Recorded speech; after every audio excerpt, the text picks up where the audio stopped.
Isang mapagpalang araw po sa ating lahat.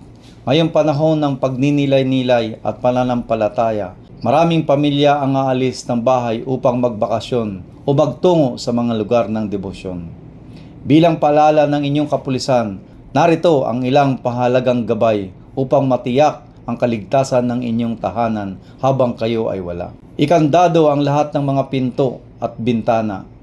Siguraduhing ligtas at sarado ang bawat daanan ng inyong bahay. Mainam kung may bantay na aso, CCTV o alarm system. Ang presensya ng seguridad ay malaking tulong upang makaiwas sa mga masasamang loob. Tiyakin walang maiwang nakasinding kandila, naka-plug na appliances, bukas na gas stove, para maiwasan ang sunog at aksidente. Iligpit ang mga mahalagang bagay sa labas ng bahay. Itago ang anumang maaaring makaakit sa mga magnanakaw. Ipagbilin ang inyong bahay sa pinagkakatiwalaang kapitbahay. Mahalaga ang tulong ng komunidad sa pagbabantay. Huwag mag-iwan ng paalala sa labas ng nagsasabing walang tao sa loob.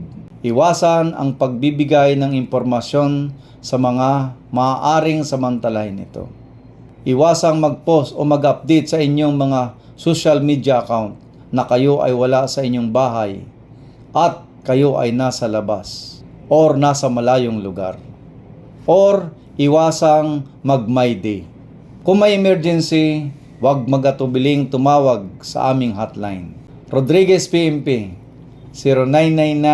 0999-195-5988 0998-5985-727. Landline 8633-9263. Municipal Hotline 0919-858-3333. Habang tayo'y nagninilay-nilay sa paggunita ng Semana Santa, kasama ang buong pamilya, huwag nating kalimutan tiyaking ligtas at maayos ang ating mga tahanan.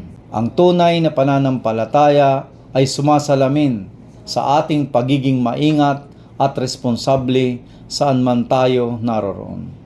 Ang tunay na diwa ng Semana Santa ay hindi nasusukat sa haba ng ating bakasyon, kundi sa lalim ng ating pananampalataya at pagbabalik loob sa Panginoon.